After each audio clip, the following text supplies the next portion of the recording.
الحمد لله رب العالمين نحمده ونستعينه ونستغفره ونؤمن به ونتوكل عليه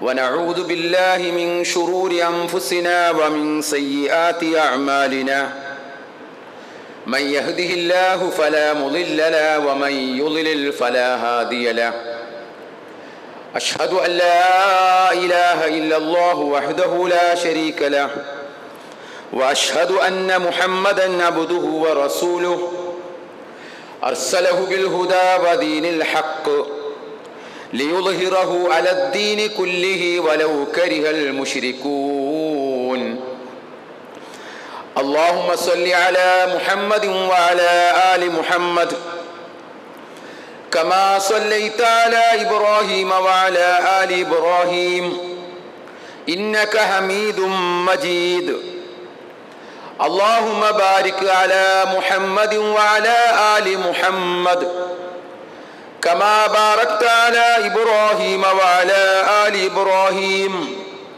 إنك حميد مجيد أما بعد فإن خير الحديث كتاب الله وخير الهدي هدي محمد صلى الله عليه وسلم وشر الأمور محدثاتها وكل محدثة بدعة وكل بدعة ضلالة وكل ضلالة في النار أيها الإخوان والأخوات أوصيكم ونفسي أولا بتقوى الله أعوذ بالله السميع العليم من الشيطان الرجيم يا أيها الذين آمنوا اتقوا الله حق تقاته ولا تموتن إلا وأنتم مسلمون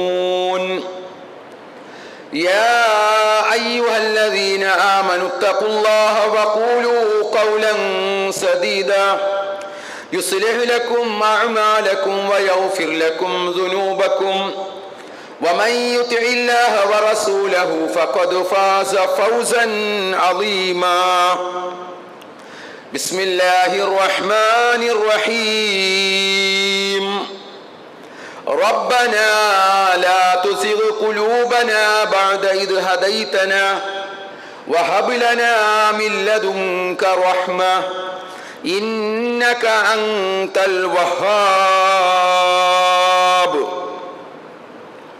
പ്രിയമുള്ള സത്യവിശ്വാസികളെ, വിശ്വാസിനികളെ, സഹോദരി സഹോദരന്മാരെ,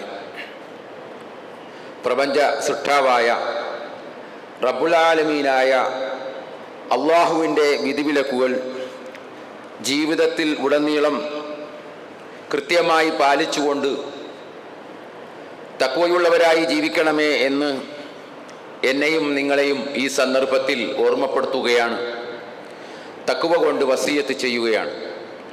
അല്ലാഹു സുബ്ഹാനഹു വ തആല നമ്മെ എല്ലാവരെയും അവൻ്റെ ഇഷ്ടപ്പെട്ട, അവൻ്റെ യഥാർത്ഥ സജ്ജനങ്ങളുടെ കൂട്ടത്തിൽ ഉൾപ്പെടുത്തി അനുഗ്രഹിക്കുമാറാവട്ടെ.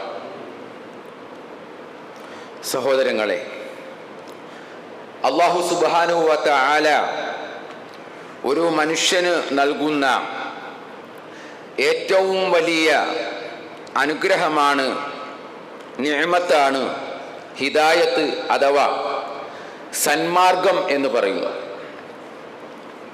അള്ളാഹുവിൻ്റെ തൗഫീക്ക് ഉണ്ടെങ്കിൽ മാത്രമേ ഒരാൾക്ക് ഹിദായത്ത് ലഭിക്കുകയുള്ളൂ. സ്ഥാനമാനങ്ങൾ കൊണ്ടോ പദവികൾ കൊണ്ടോ സമ്പത്തു കൊണ്ടോ ഒന്നും നേടാൻ പറ്റുന്ന കാര്യമല്ല ഹിദായത്ത് എന്ന് പറയുന്നത്. നമുക്കറിയാം, സമ്പത്ത് കൊണ്ട് പലതും ദുനിയാവിൽ നമുക്ക് നേടുവാൻ സാധിച്ചേക്കാം. സമ്പത്താണല്ലോ എല്ലാവർക്കും വലിയ പ്രിയങ്കരം എന്ന് പറയുന്നു. സമ്പത്തുണ്ടെങ്കിൽ എല്ലാം നേടാം എന്ന ഒരു ചിന്തയാണ് മനുഷ്യർക്ക് ഉള്ളത്. മനുഷ്യർ സമ്പത്തിൻ്റെ പിന്നാലെ. എന്നാൽ ആ സമ്പത്ത് കൊണ്ട് പോലും നേടാൻ കഴിയാത്ത ഒന്നാണ് ഹിദായത്ത് എന്ന് പറയുന്നത്. വലിയ മഹത്തായ അനുഗ്രഹമാണ്. അല്ലാഹു സുബ്ഹാനഹു വ തആല പറയുന്നത് മൻ യഹ്ദില്ലാഹു ഫഹുവൽ മുഹ്തദ് വമൻ യുളിൽ ഫലൻ തജിദ ലഹു വലിയ്യം മുർഷിദാ. മൻ യഹ്ദില്ലാഹു ഫഹുവൽ മുഹ്തദ്, ആരെങ്കിലും അല്ലാഹു നേർമാർഗത്തിലാക്കിയാൽ ഫഹുവൽ മുഹ്തദ്, അവനാണ് നേർമാർഗം സിദ്ധിച്ചവൻ. അല്ലാഹു നേർമാർഗത്തിലാക്കിയാൽ അവനാണ് നേർമാർഗം സിദ്ധിച്ചവൻ. വമൻ യുളിൽ, ആരെങ്കിലും അല്ലാഹു ദലാലത്തിലാക്കിയാൽ വഴികേടിലാക്കിയാൽ ഫലൻ തജിദ ലഹു വലിയ്യം മുർഷിദാ, അവന് നേർവഴി കാട്ടുന്ന ഒരു ബന്ധുവിനെയും നീ കണ്ടെത്തുന്നതല്ല. ഹിദായത്തിൽ നിന്ന് ലലാലത്തിലേക്ക് അല്ലാഹു ആരെങ്കിലും വഴിതെറ്റിച്ചാൽ പിന്നെ അവനെ ഹിദായത്തിലേക്ക് കൊണ്ടുവരാൻ ഒരാൾക്കും സാധ്യമല്ല എന്ന് അല്ലാഹു സുബ്ഹാനഹു വ തആല പറയുന്നു. അപ്പോൾ ഹിദായത്ത് തരുന്നതും പോകുന്നതും കിട്ടാതിരിക്കുന്നതും എല്ലാം അല്ലാഹുവിൽ നിന്ന് മാത്രമാണ്. അതുകൊണ്ട് സഹോദരങ്ങളെ, ഈ അനുഗ്രഹം, ഈ വലിയ നിഅമത്ത്, നമുക്കൊക്കെ ഇത് വലിയ നിഅമത്തായിട്ട് തോന്നുകയില്ല. ഇതൊരു അനുഗ്രഹമാണ് എന്ന് നമുക്ക് ഇപ്പോഴും വിശ്വാസം വരുന്നില്ല. പക്ഷെ ഇത് വലിയ അനുഗ്രഹമാണ്, ഏറ്റവും വലിയ അനുഗ്രഹമാണ്. ഇവിടെ നമുക്ക് മറ്റൊന്നും ലഭിച്ചില്ലെങ്കിലും ഹിദായത്ത് ലഭിക്കാതിരുന്നാൽ വലിയ നഷ്ടമായിരിക്കും അതുകൊണ്ട് ഉണ്ടായിത്തീരുക. അതുകൊണ്ട് ആ ഹിദായത്ത് എനിക്കും നിങ്ങൾക്കും ലഭിച്ചു എന്നുള്ളത്, നമുക്ക് കിട്ടിയെന്നുള്ളത് അള്ളാഹു നമുക്ക് ചെയ്തു തന്ന ഏറ്റവും വലിയ നിഅമത്താണ്, ഏറ്റവും വലിയ അനുഗ്രഹമാണ്. അത് തിരിച്ചറിയാൻ നമുക്ക് ഓരോരുത്തർക്കും സാധിക്കേണ്ടതുണ്ട്. ഈ അനുഗ്രഹം ലഭിച്ചില്ലായിരുന്നെങ്കിലുള്ള അവസ്ഥ എന്തായിരിക്കും? നമ്മൾ അങ്ങനെ ചിന്തിച്ചിട്ടുണ്ടോ? ഈ ഹിദായത്ത് നമുക്ക് കിട്ടിയില്ല എങ്കിൽ എന്താകുമായിരുന്നു? നമ്മുടെ ചുറ്റുഭാഗവും അനേകായിരങ്ങൾ ജീവിക്കുകയാണ്, അതിൽ കോടാനുകോടി മനുഷ്യർ ജീവിക്കുകയാണ്. അതിൽ നിന്നും തിരഞ്ഞെടുക്കപ്പെട്ടവരാണ് നമ്മൾ. ഹിദായത്ത് നൽകി അള്ളാഹു നമ്മളെ പ്രത്യേകമാക്കി തിരഞ്ഞെടുത്തു. അത് ഒരു നിസ്സാരമായ കാര്യമാണോ സഹോദരങ്ങളെ? അപ്പോൾ അത് വലിയ നിയമത്താണ്. ഖന്തക്ക് യുദ്ധവേളയിൽ, ഖന്തക്ക് യുദ്ധം, കിടങ്ങ് കുഴിക്കുന്ന ആ യുദ്ധം, അഹ്സാബ് യുദ്ധം എന്നൊക്കെ അതിനെ വിശേഷിപ്പിക്കാറുണ്ട്. സൂറത്തുൽ അഹ്സാബ് ആ ഒരു പശ്ചാത്തലത്തിൽ അവതരിച്ച സൂറത്താണ്. ആ യുദ്ധവേളയിൽ പോലും മദീനയെ ആക്രമിക്കാൻ സഖ്യകക്ഷികൾ ഒന്നാകെ വരുന്നുണ്ട് എന്ന വിവരം കിട്ടിയപ്പോൾ നബിയും സഹാബികളും ആലോചിച്ച് എടുത്ത തീരുമാനമാണ് മദീനക്ക് ചുറ്റും കിടങ്ങ് കുഴിച്ച് പ്രതിരോധിക്കുക എന്നുള്ളത്. ആ സന്ദർഭത്തിൽ പോലും സഹോദരങ്ങളെ, ഹിദായത്തിനെ അവർ എടുത്തു പറയുന്നുണ്ട്. വിശപ്പാണ്, പട്ടിണിയാണ്, വയറ്റിൽ കല്ല് കെട്ടി വെച്ചുകൊണ്ടാണ് അവർ ഇത് ചെയ്തുകൊണ്ടിരിക്കുന്നത്. ആ സന്ദർഭത്തിലും അവർ ഹിദായത്തിനെ എടുത്തു പറയാൻ ഓർത്തുകൊണ്ട് ആ സന്ദർഭത്തിൽ അവർ പാടുന്നുണ്ട്, അല്ലാഹുമ്മ ലൗല അൻത മഹ്തദൈന വലാ തസദ്ദഖ്ന വലാ സല്ലൈന വഅൻസിലൻ സകീനതൻ അലൈനാ വസബ്ബിതിൽ അഖ്ദാമ ഇല്ലാ ഖീനാ. അല്ലാഹുമ്മ, അല്ലാഹുവേ, ലൗല, നീ ഇല്ലായിരുന്നുവെങ്കിൽ, ലൗല അൻത, നീ ഇല്ലായിരുന്നുവെങ്കിൽ, മഹ്തദൈന, ഞങ്ങൾ ഹിദായത്തിലാകുമായിരുന്നില്ല, ഞങ്ങൾ ഹിദായത്തിലാകുമായിരുന്നില്ല. വലാ തസദ്ദഖ്ന, അതുകൊണ്ട് തന്നെ ദാനധർമ്മം നിഷ്ഠയുള്ളവരാകുമായിരുന്നില്ല. വലാ സ്വല്ലൈന, ഞങ്ങൾ നമസ്കരിക്കുന്നവരുമാകുമായിരുന്നില്ല. അപ്പൊ ഹിദായത്ത് ഒന്നുകൊണ്ട് മാത്രമാണ് നമ്മൾ നമസ്കരിക്കുന്നത്. നമുക്ക് ദാനധർമ്മങ്ങൾ ചെയ്യാൻ തോന്നുന്ന, നന്മകൾ കൂടുതൽ ചെയ്യുന്നതൊക്കെ ഈ ഹിദായത്ത് എന്ന് പറയുന്ന ഈ അനുഗ്രഹം നമ്മിലേക്ക് അല്ലാഹു സുബ്ഹാനഹു വ തആല നൽകിയത് കൊണ്ട് മാത്രമാണ്. അതുകൊണ്ട് ഞങ്ങളുടെ മേൽ നീ സക്കീനത്ത് ഇറക്കിത്തരണേ, ശാന്തി ഇറക്കിത്തരണേ. ശത്രുക്കളെ കണ്ടുമുട്ടുന്ന സന്ദർഭത്തിൽ ഞങ്ങളുടെ കാൽപ്പാടുകളെ നീ ഉറപ്പിച്ചു നിർത്തണേ. ഇവിടെ ആദ്യം പറയുന്ന ഹിദായത്ത് നൽകിയ പടച്ചവനെ എന്നാണ്, റബ്ബേ എന്നാണ്. നമുക്കത് തോന്നിയിട്ടുണ്ടോ? അതിൻ്റെ വില നമ്മൾ മനസ്സിലാക്കിയിട്ടുണ്ടോ? നമുക്കതിൻ്റെ എത്രയാണ് അതിൻ്റെ വിലയെന്ന് നമുക്കിപ്പോഴും നിശ്ചയമില്ല. നമ്മൾ മറ്റു പലതിനും വിലയിടാറുണ്ട്. ഇതിന് വില നിശ്ചയിക്കാൻ സാധിക്കുകയില്ല സഹോദരങ്ങളെ. എത്രമാത്രം അനുഗ്രഹമാണ് ഹിദായത്ത് എന്ന് പറയുന്ന ഈ അനുഗ്രഹത്തിലൂടെ അള്ളാഹു നമുക്ക് ഓരോരുത്തർക്കും നൽകിയത്. ഇനി നോക്കൂ, എത്ര എത്ര ആളുകളാണ് ഹിദായത്ത് അറിയാതെ നട്ടം തിരിയുന്നത്. നമുക്ക് നേരം വെളുത്താൽ കാണാം കുറേ എണ്ണം വരി വരിയായിട്ട് കള്ളുഷാപ്പിൻ്റെ മുമ്പിലാണ്. നേരം വെളുക്കും, അത് ഷാപ്പ് തുറക്കാൻ ബേവറേജ് കോർപ്പറേഷൻ അതിൻ്റെ ഗേറ്റ് തുറക്കാൻ കാത്തിരിക്കുക. ഓടി ക്യൂ നിന്നും വാങ്ങിച്ച് പോയി കുടിച്ച് എവിടെയെങ്കിലും മാറിക്കിടന്ന് ഉറങ്ങാൻ. ഹിദായത്തില്ല. നോക്കുക, ഹിദായത്തുണ്ടായിരുന്നെങ്കിൽ ആ ഒരു ചിന്ത വരുമോ അവരിലേക്ക്? എത്ര എത്ര ആളുകളാണ് ചൂതാട്ട കേന്ദ്രങ്ങളിലും ചുവന്ന തെരുവുകളിലും അതേപോലെ അങ്ങനെയുള്ള കേന്ദ്രങ്ങളിലൊക്കെ ജീവിതം ഹോമിക്കപ്പെട്ട് കഴിഞ്ഞു പോയിക്കൊണ്ടിരിക്കുന്നത്. അവർ വേറെ ചിന്തയാണ്, അവർക്ക് അതാണ് വലുത്. ഈ ചൂതാട്ട കേന്ദ്രം അങ്ങനെയുള്ള കേന്ദ്രങ്ങളിലേക്കാണ് അവരുടെ നേരം വെളുക്കുമ്പോൾ അവരുടെ ചിന്തകൾ പോകുന്നത്. ഇന്ന് എങ്ങനെയാണെന്ന്, ഇനി ഇന്നത്തെ ദിവസം എങ്ങനെയായിരിക്കണം എന്നാണ് അവർ ചിന്തിക്കുന്നത്. എത്ര എത്ര ചെറുപ്പക്കാരാണ് ലഹരി ഉപയോഗിച്ചുകൊണ്ട് ജീവിതത്തെ നാശത്തിലേക്ക് തള്ളിവിട്ടുകൊണ്ടിരിക്കുന്നത്. എത്ര എത്ര വിദ്യാസമ്പന്നരാണ് അസാൻമാർഗിക ജീവിതം നയിച്ചുകൊണ്ടിരിക്കുന്ന. വിദ്യാഭ്യാസമുണ്ട്, വലിയ ക്വാളിഫിക്കേഷനാണ്, പക്ഷേ എന്താണ്? അസാൻമാർഗിക ജീവിതമാണ്. ആ വിദ്യാഭ്യാസമൊന്നും അവരുടെ ജീവിതത്തെ ഒരു നല്ല ഒരു രീതിയിലേക്ക്, നല്ലൊരു തലത്തിലേക്ക് എത്തിക്കുന്നില്ല എന്നുള്ളതാണ്. എന്താണ് കാരണം? കിട്ടേണ്ടതില്ല. ഹിദായത്ത് എന്ന് പറയുന്ന ആ അല്ലാഹു സുബ്ഹാനഹു വ തആല നൽകിയിരിക്കുന്ന ഹിദായത്ത് അവർക്ക് ലഭിക്കാതെ പോയത് കൊണ്ടാണ്. എത്ര എത്ര വിദ്യാസമ്പന്നരാണ് ഇങ്ങനെ അസാൻമാർഗിക ജീവിതം നയിച്ച് അവസാനം ജീവിതം മടുത്ത് ആത്മഹത്യ ചെയ്യണവർ. ലക്ഷ്യമില്ല. എന്താണ് ഇനി മുന്നോട്ട്? തീർന്നു എന്നുള്ള ചിന്തയിൽ, ഇനി എൻ്റെ ജീവിതം കഴിഞ്ഞു, തീർന്നു, അവസാനിച്ചു എന്നുള്ള അവസ്ഥയിൽ അവൻ പിന്നെ ചിന്തിക്കുന്നത് ഇനി ആത്മഹത്യ. നമ്മുടെ നാട്ടിൽ നിന്ന് അരുണാചൽ പ്രദേശത്തിൽ പോയി ആത്മഹത്യ ചെയ്ത് 2-3 ടീച്ചർമാർ, വിവരവും വിദ്യാഭ്യാസവുമുള്ള ആളുകൾ, അവർ പിന്നെ അന്യഗ്രഹത്തിൽ പോയി ശാന്തമായി സ്വസ്ഥമായി ജീവിക്കാം എന്ന രീതിയിൽ അവർ എന്ത് ചെയ്തു? അവരതിനെക്കുറിച്ച് ഇങ്ങനെ ചിന്തിച്ചു, ഗവേഷണം നടത്തി. അവസാനം അവിടെ പോയിട്ട് ആത്മഹത്യ ചെയ്യാൻ. നിസ്സാരരല്ല, ചെറുപ്പക്കാരായ സുമുഖന്മാരായ ആളുകൾ, നല്ല നല്ല കുടുംബത്തിൽ പിറന്ന ആളുകൾ, പക്ഷെ പോയി ആത്മഹത്യ ചെയ്യുന്ന അവസ്ഥയാണ് കണ്ടുവരുന്നത്. സഹോദരങ്ങളെ, ഹിദായത്ത് ലഭിക്കാതെ പോകുന്നത് കൊണ്ടുള്ള അവസ്ഥയാണ് ഇതൊക്കെ. അപ്പൊ ഞാനും നിങ്ങൾ ഇത് തിരിച്ചറിയണം. എനിക്കും നിങ്ങൾക്കും കിട്ടിയിരിക്കുന്ന ഹിദായത്തിന്റെ വില നമ്മൾ അറിയണം, മനസ്സിലാക്കണം.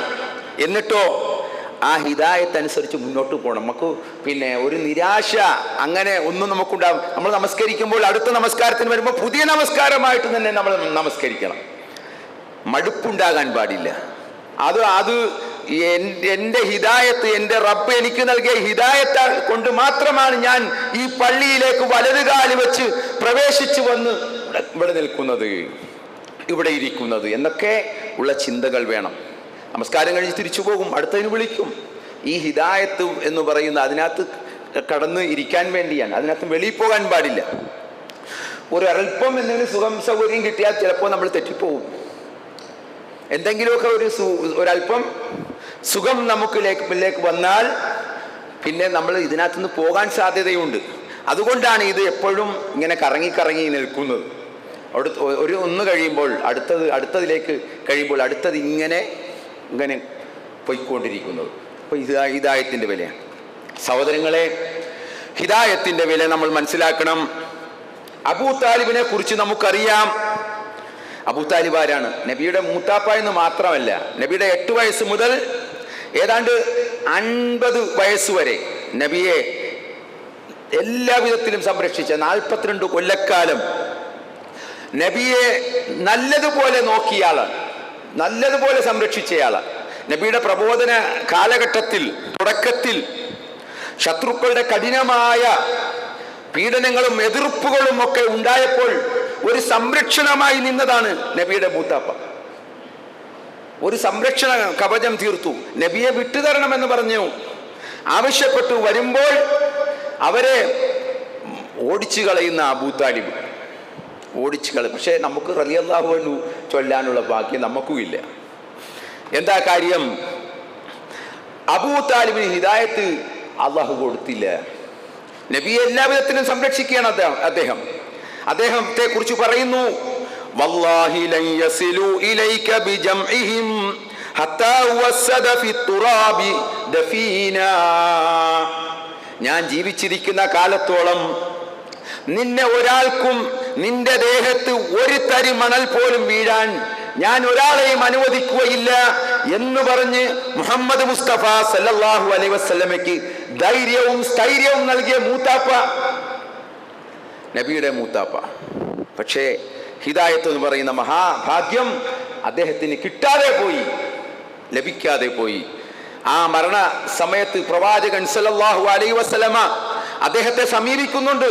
എന്നിട്ട് പറഞ്ഞു കൊടുക്കും, ഖുൽ യാ അമ്മി ലാ ഇലാഹ ഇല്ലല്ലാഹ്, അമ്മി ലാ ഇലാഹ ഇല്ലല്ലാഹ് പറ അമ്മി, എന്റെ മുത്താപ്പ ഒന്ന് ലാ ഇലാഹ ഇല്ലല്ലാഹ് പറ, കലിമത്തൻ ഒരു വാക്ക്, ഉഹാജ ലക ബിഹാ ഇൻദല്ലാഹ്, അല്ലാഹുവിന്റെ അടുക്കൽ എനിക്ക് ആ ഒരു വാക്കുകൊണ്ട് വാദിക്കാം, അങ്ങേക്ക് മൂത്താപ്പാക്ക് വേണ്ടി എനിക്ക് അല്ലാഹുവിനോട് വാദിക്കാം, തർക്കിക്കാം.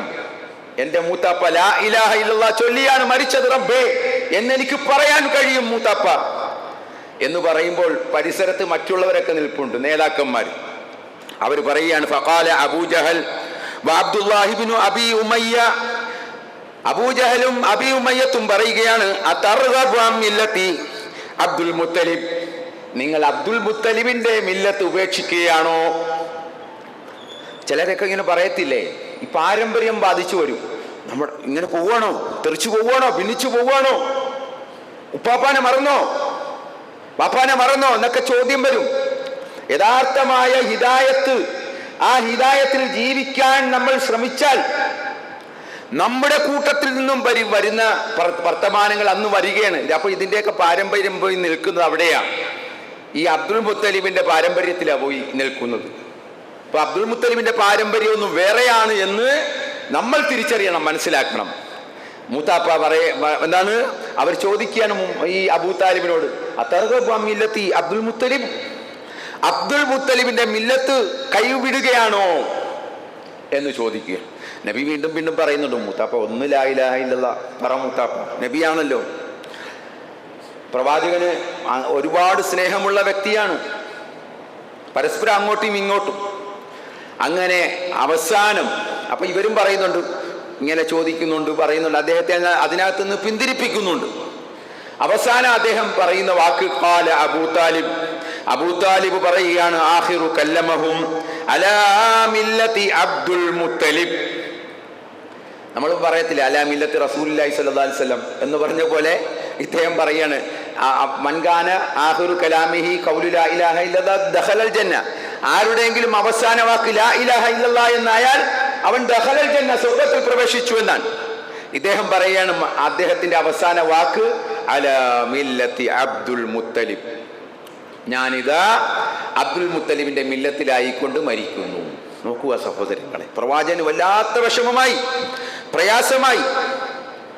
നബി സല്ലല്ലാഹു അലൈഹി വസല്ലം അവിടെ നിന്നുകൊണ്ട് പറയുകയാണ്, വല്ലാഹി ല അസ്തഗ്ഫിറന്നക മാ ലം അന്നഹു അൻക, അല്ലാഹു എന്നെ വിലക്കാത്ത കാലത്തോളം ഞാൻ അങ്ങക്ക് വേണ്ടി, മൂത്താപ്പാക്ക് വേണ്ടി ഞാൻ ഇസ്തിഗ്ഫാറിനെ ചോദിക്കും, അള്ളാഹുവിനോട് പൊറുക്കലിനെ ചോദിക്കും, മൂത്താപ്പാക്ക് പുറത്തു കൊടുക്കണേ റബ്ബേ എന്ന് ഞാൻ പറയും.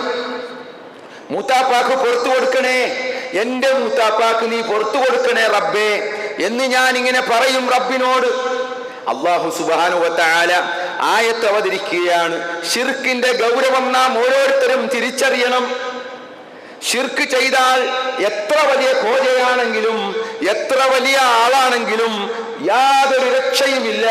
അതാണ് ഈ ആയത്തിലൂടെ, ഈ അവതരിപ്പിച്ച ആയത്തിലൂടെ എന്താണ് അള്ളാഹു പറയുന്നത്? മാ കാന ലിന്നബിയ്യി വല്ലദീന ആമനൂ അൻ യസ്തഗ്ഫിറൂ ലിൽ മുശ്രികീന വലൗ കാനൂ ഉലി ഖുർബ മിൻ ബഅദി മാ തബയ്യന ലഹും അന്നഹും അസ്ഹാബുൽ ജഹീം. മാ കാന ലിന്നബിയ്യി വല്ലദീന ആമനൂ, ഒരു നബിക്കും പാടില്ല, ഒരു വിശ്വാസികൾക്കും പാടില്ല, അൻ യസ്തഗ്ഫിറൂ ലിൽ മുശ്രികീൻ, മുശ്രിക്കീങ്ങൾക്ക് വേണ്ടി പൊറുക്കലിനെ ചോദിക്കാൻ പാടില്ല. വിലക്കുകയാണ് അല്ലാഹു. പാടില്ല എന്ന് പറയുക. സഹോദരങ്ങളെ, ഷിർക്കിന്റെ ഗൗരവം എത്രയാണ്! ഷിർക്ക് ചെയ്ത് അള്ളാഹ് പൊറുക്കില്ല എന്ന് പറഞ്ഞത്. അല്ലാതെ ഉള്ള പാപങ്ങൾ അവൻ ഉദ്ദേശിക്കുന്നവർക്ക് അവൻ പുറത്തു കൊടുക്കും, പക്ഷെ ഷിർക്ക് ചെയ്താൽ പൊറുക്കില്ല. അള്ളാഹുവിന്റെ അധികാരത്തിലാണ് അവൻ പങ്കുചേർക്കുന്നത്, അള്ളാഹുവിന്റെ പ്രവൃത്തിയിലാണ് അവൻ പങ്കു വെക്കുന്നത്, അള്ളാഹുവിന്റെ ദാത്തിലാണ്, സിഫത്തിലാണ് അവൻ പങ്കുചേർക്കുന്നത്. അതുകൊണ്ട് അള്ളാഹു ഒരു വിധത്തിലും പൊറുക്കുകയില്ല. ഷിർക്ക് അത്ര ഈ സമൂഹത്തിൽ കേൾക്കുന്നുണ്ടോ? അത് ഷിർക്ക് കേൾക്കുന്നില്ലല്ലോ. നമ്മളെ ഈ പള്ളികളിലെല്ലാം അല്ല ഇങ്ങനെ കേൾക്കുന്നത്, ഷിർക്കും തൗഹീദും ഒക്കെ കേൾക്കുന്നത്. അല്ലാത്തവർക്ക് തൗഹീദ് കേൾക്കുമ്പോൾ അലർജിയാണ്, ഷിർക്ക് കേട്ടാലും അലർജിയാ. ഇതിങ്ങനെ കഴിഞ്ഞു പോകണമെന്നാണ് അവരുടെ ചിന്ത. ഇതിങ്ങനെ പോയി അങ്ങനെ പോകണം. പക്ഷെ അങ്ങനെ വിടുവോ പടച്ചവൻ? ഇതൊക്കെ വെറുതെയാണോ? ഈ ഖുർആൻ വെറുതെ അവതരിപ്പിച്ചതാണോ? ഈ ഇസ്ലാം എന്ന് പറയുന്ന ഈ മതം അല്ലാഹു സുബ്ഹാനഹു വ തആല വെറുതെ നമുക്ക് നൽകിയതാണോ? അല്ല. അതിൽ കുറെ അടിസ്ഥാനപരമായ വിശ്വാസങ്ങളുണ്ട്, കർമ്മങ്ങളുണ്ട്. അതിന് പ്രവാചകന്മാരെ അള്ളാഹു നിയോഗിച്ചിട്ടുണ്ട്. എങ്ങനെയൊക്കെ ആയിരിക്കണം ഓരോരുത്തരുടെയും നിലപാടുകൾ എന്ന് വളരെ വ്യക്തമായി തന്നെ ഖുർആനിലും അതേപോലെ തന്നെ പ്രവാചകന്റെ സുന്നത്തിലുമെല്ലാം നമുക്ക് വ്യക്തമായി പഠിപ്പിച്ചു തന്നിട്ടുണ്ട്. അതിന്റെ അപ്പുറം നമുക്ക് വിശ്വസിക്കാനോ അതിന്റെ അപ്പുറം നമുക്ക് പ്രവർത്തിക്കാനോ നമുക്ക് പാടുള്ളതല്ല. അതുകൊണ്ടാണ് നബിയെ പ്രവാചകനായിട്ട് പോലും അള്ളാഹു വിലക്കുകയാണ്. സഹോദരങ്ങളെ, അള്ളാഹു വിലക്കുകയാണ്, പാടില്ല എന്ന് പറയുകയാണ്. പാടില്ല. ശിർക്ക് ചെയ്ത ആളുകൾക്ക് വേണ്ടി ഇസ്തിഗ്ഫാർ ചോദിക്കാൻ പാടില്ല, അവർക്ക് വേണ്ടി പ്രാർത്ഥിക്കാൻ പാടില്ല, ഇസ്തിഗ്ഫാറിനെ ചോദിക്കാൻ പാടില്ല.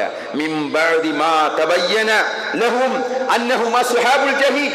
അവർ അസ്ഹാബുൽ ജഹീമാണ്, അവർ നരകത്തിന്റെ ആളുകളാണ് എന്ന് വ്യക്തമായതിനു ശേഷം ഷിർക്കിന്റെ ആളുകൾക്ക് നരകമാണ് എന്ന് അള്ളാഹു പ്രത്യേകമായി പറഞ്ഞ് പഠിപ്പിച്ചു തന്ന കാര്യമാണ്.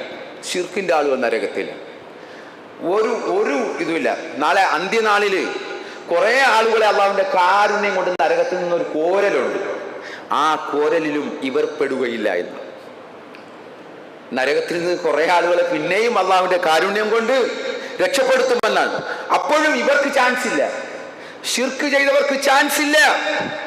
അപ്പോൾ എത്ര ഗൗരവമാണ് സഹോദരങ്ങളെ. നബി സല്ലല്ലാഹു അലൈഹി വസല്ലമയെ, നബിക്ക് പ്രയാസമാണല്ലോ, വിഷമമാണല്ലോ എൻ്റെ മൂത്താപ്പ. അപ്പോൾ നബി സല്ലല്ലാഹു അലൈഹി വസല്ലമയെ ആശ്വസിപ്പിച്ചുകൊണ്ട് അല്ലാഹു ഇന്നക ലാ തഹ്ദി മൻ അഹ്ബബ്ത വലാകിൻ അല്ലാഹു യഹ്ദി മൻ യശാ. നബിയെ, നീ ഉദ്ദേശിക്കുന്നവർക്ക് ഹിദായത്ത് നൽകാൻ നിനക്കൊരിക്കലും പറ്റുകയില്ല, കഴിയുകയില്ല. വലാകിൻ അല്ലാഹു യഹ്ദി മൻ യശാ. അല്ലാഹു അവൻ ഉദ്ദേശിക്കുന്നവർക്ക് ഹിദായത്ത് നൽകും.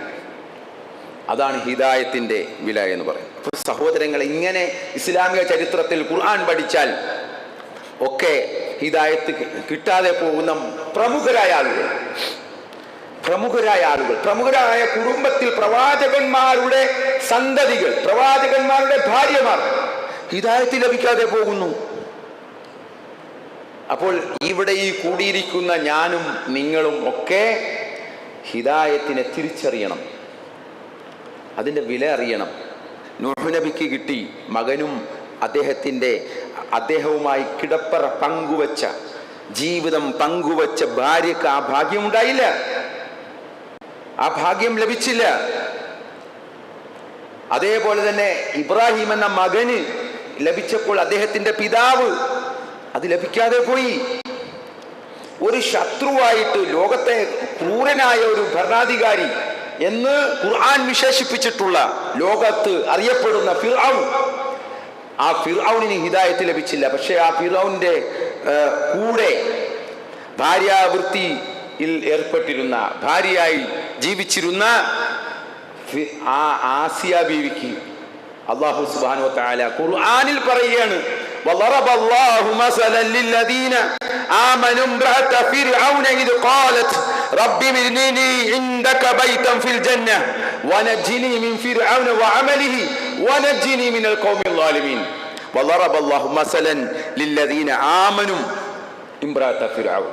ഫിറഔനിന്റെ ഭാര്യയെ ലോകത്ത് സത്യവിശ്വാസികൾക്ക് ഉദാഹരണമായിട്ട് അള്ളാഹു എടുത്തു കാണിക്കുകയാണ്. നോക്കുക, ഒരു വലിയ രാജാവ് ആയിരുന്നിട്ട് പോലും, ഒരു രാജ്യം ഭരിച്ച ഭരണാധികാരി ആയിരുന്നിട്ട് പോലും ഹിദായത്ത് ലഭിച്ചില്ല. മരിക്കാൻ നേരം ഫിറൗൻ ഒരു അഭ്യാസം നടത്തി നോക്കുന്നുണ്ട്, ലാ ഇലാഹ ഇല്ലല്ലാഹ് അവിടെ കിടന്നുകൊണ്ട് തള്ളിക്കളഞ്ഞു പടച്ചവൻ.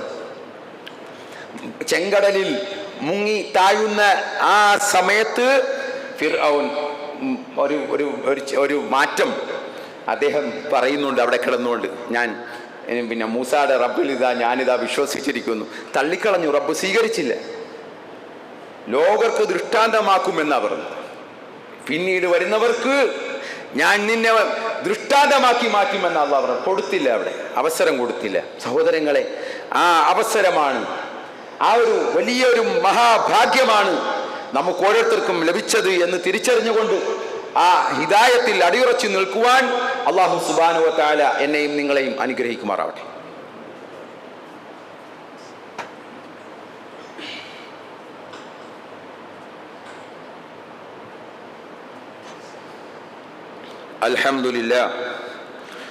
അൽഹംദുലില്ലാഹി റബ്ബിൽ ആലമീൻ വൽ ആഖിബത്തു ലിൽ മുത്തഖീൻ വസല്ലല്ലാഹു അലാ നബിയിൽ മുർസലീൻ വഅലാ ആലിഹി വഅസ്ഹാബിഹി അജ്മഈൻ. അമ്മാ ബഅദു ഇത്തഖുല്ലാഹ ഇബാദല്ലാഹ്. പ്രിയമുള്ള സഹോദരങ്ങളെ, അല്ലാഹുവിനെ സൂക്ഷിച്ച് ജീവിക്കണമേ എന്ന് എന്നെയും നിങ്ങളെയും ഉപദേശിക്കുകയാണ്. തഖ്വ കൊണ്ട് വസിയത്ത് ചെയ്യുകയാണ്. അല്ലാഹു സുബ്ഹാനഹു വ തആല നമ്മെ എല്ലാവരെയും അനുഗ്രഹിക്കുമാറാവട്ടെ. സഹോദരങ്ങളെ, ഹിദായത്തിൻ്റെ കാര്യമാണ് നാം പറഞ്ഞു വന്നത്. ഈ ഹിദായത്തിൽ ഏത് സമയവും നമ്മളിൽ നിന്നും തെറ്റിപ്പോയേക്കാം, എടുത്തുപോയേക്കാം.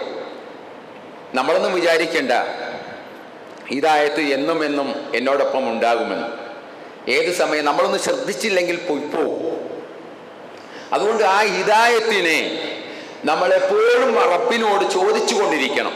ആ ഹിദായത്തിൽ നിന്ന് തെറ്റിപ്പോകാതിരിക്കാൻ ഉള്ള ഒരു പ്രാർത്ഥന തന്നെ അല്ലാഹു സുബ്ഹാനഹു വ തആല വിശുദ്ധ ഖുർആനിൽ നമുക്ക് പഠിപ്പിച്ചു തന്നിട്ടുണ്ട്. നമുക്കൊക്കെ അറിയാവുന്നതാണ്, പക്ഷെ നമ്മൾ പ്രാർത്ഥിക്കാറില്ലെന്നേ ഉള്ളൂ.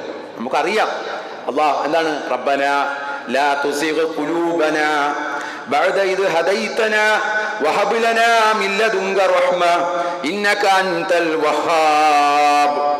അല്ലാഹുവോട് പറയുകയാണ്, റബ്ബന, ഞങ്ങളുടെ നാഥ, ഞങ്ങളുടെ രക്ഷിതാവേ, ലാ തുസിഗ് ഖുലൂബനാ, ഞങ്ങളുടെ കൽബിനെ, ഞങ്ങളുടെ ഹൃദയത്തെ നീ തെറ്റിച്ചു കളയരുതേ. ബഅദ ഇദ് ഹദൈതനാ, ഞങ്ങൾക്ക് സന്മാർഗം നൽകിയതിന് ശേഷം, വഹബ് ലനാ മിൻ ലദുൻക റഹ്മ, നിന്റെ റഹ്മത്തിൽ, നിന്റെ കാരുണ്യത്തിൽ ഞങ്ങളെ നീ പ്രവേശിപ്പിക്കണമേ, ഞങ്ങൾക്ക് നീ പ്രദാനം ചെയ്യണമേ. ഇന്നക അൻതൽ വഹ്ഹാബ്, നീയല്ലോ പ്രദാനം ചെയ്യുന്നവൻ. ഇതെപ്പോഴും നമ്മൾ പ്രാർത്ഥിക്കണം. ഈ പ്രാർത്ഥന നമുക്ക് എപ്പോഴും ഉണ്ടാവണം. അല്ലാഹുവിന്റെ റസൂൽ സല്ലല്ലാഹു അലൈഹി വസല്ലമ പ്രാർത്ഥിക്കുമായിരുന്നു, ഹിദായത്തിനെ ചോദിച്ചുകൊണ്ട് പ്രാർത്ഥിക്കുമായിരുന്നു, ഹിദായത്തിൽ നിന്ന് തെറ്റിപ്പോകാതിരിക്കാൻ പ്രാർത്ഥിക്കുമായിരുന്നു. നമുക്കറിയാം, നബി ഏറ്റവും കൂടുതൽ നബി പ്രാർത്ഥിച്ചിരുന്ന ഒരു പ്രാർത്ഥന, അല്ലാഹുമ്മ യാ മുഖല്ലിബൽ ഖുലൂബ് സബ്ബിത് ഖൽബി അലാ ദീനിക. പടച്ചവനെ, നബിയാ പ്രാർത്ഥിക്കുന്നത്. സ്വർഗം കൊണ്ട് സന്തോഷ വാർത്ത അറിയിക്കപ്പെട്ട പ്രവാചകനാണ്, മുഹമ്മദ് മുസ്തഫയാണ്.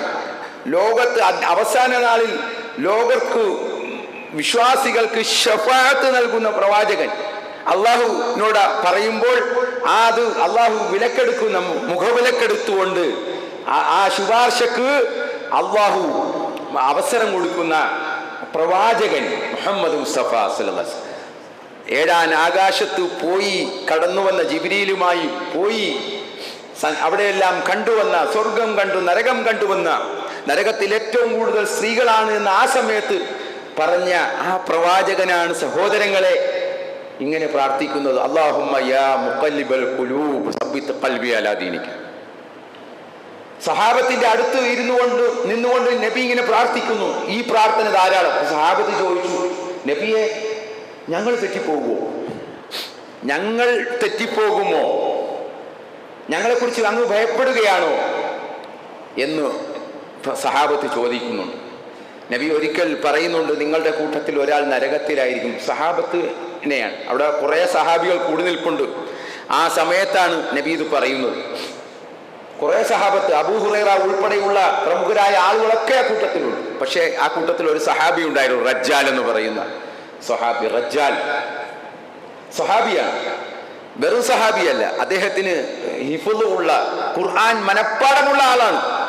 അതേപോലെ അദ്ദേഹത്തിന് നല്ല കഴിവുകളുണ്ട്. ആളുകളെ പറഞ്ഞ് മനസ്സിലാക്കാൻ, ബോധ്യപ്പെടുത്താനുള്ള കഴിവുകളുള്ള റജ്ജാൽ എന്ന് പറയുന്ന ഈ സ്വഹാബി അവസാനം എവിടെയാണ് മുസൈലിമയുമായിട്ട് കൂടി അയാളുടെ കൂട്ടത്തിലേക്ക് പോവുകയാണ്.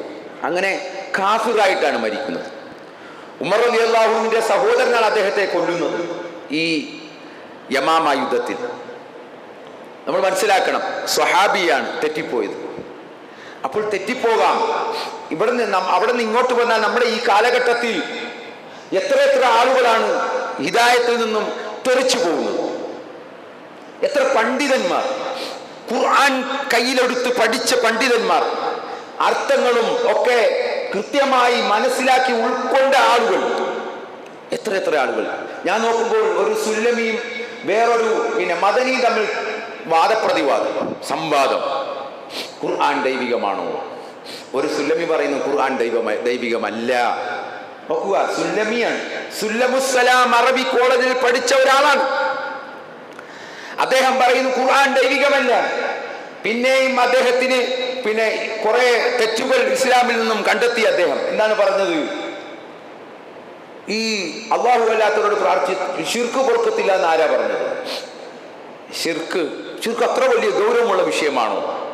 ഇദ്ദേഹം ചോദിക്കുകയാണ്, ഈ സുല്ലമി ചോദിക്കുകയാണ്, ശിർക്ക് അത്ര വലിയ ഗൗരവമാണോ? മുഹീദ്ദീൻ ശൈഖെ രക്ഷിക്കണേ എന്ന് വിളിച്ചാൽ അത് ശിർക്കാണോ? അല്ലാഹു പൊറുക്കത്തില്ലേ? എന്തൊക്കെ ചോദിക്കുകയാണ്. അല്ലാഹു പൊറുക്കത്തില്ല എന്നല്ല അല്ലാഹു പറഞ്ഞത്. അപ്പൊ ഇങ്ങനെ തെറിച്ചു പോകുന്ന ആളുകൾ ധാരാളമുണ്ട്. ഹുദവികൾ, ഒരു ഹുദവി രംഗത്ത് വന്നിട്ട് ഇന്നിപ്പോ അയാൾ ഇതിനെതിരെ, ഇസ്ലാമിനെതിരെ, മുസ്ലിങ്ങൾക്കെതിരെയും വലിയ പ്രസംഗം നടത്തിക്കൊണ്ടിരിക്കുക. ഹുദവി, സുല്ലമി. അതേപോലെ വലിയ പണ്ഡിതനായിരുന്നു ചേക്കന്നൂർ വലിയ പണ്ഡിതൻ. അന്ന് അക്കാലഘട്ടത്തിൽ മുഹദ്ദിസ് എന്നാ അറിയപ്പെട്ടത്. മുഹദ്ദിസ്, ഹദീസ് പണ്ഡിതൻ എന്നൊക്കെ അറിയപ്പെട്ടു. അവസാനം അദ്ദേഹം ഈ മറിഞ്ഞുപോയി.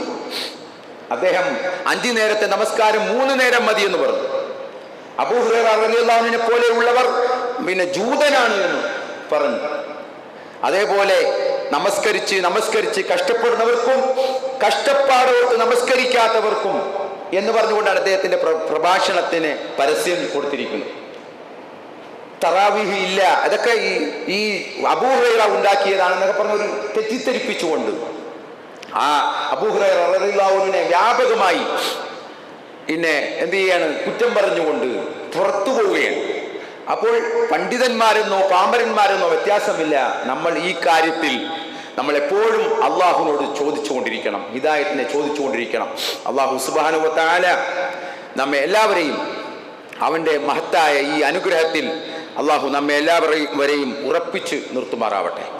നമ്മിൽ നിന്നും വന്നുപോയ ചെറുതും വലുതുമായ പാപങ്ങൾ അള്ളാഹു നമുക്ക് പുറത്ത് മാപ്പ് നൽകുമാറാവട്ടെ.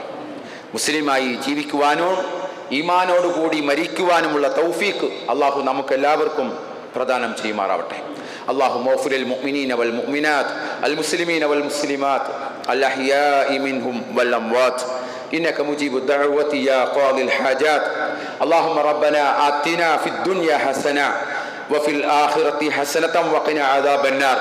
اللهم ربنا تقبل منا إنك أنت السميع العليم وتب علينا إنك أنت التواب الرحيم واغفر لنا برحمتك يا أرحم الراحمين. سبحان ربك رب العزة عما يصفون وسلام على المرسلين والحمد لله.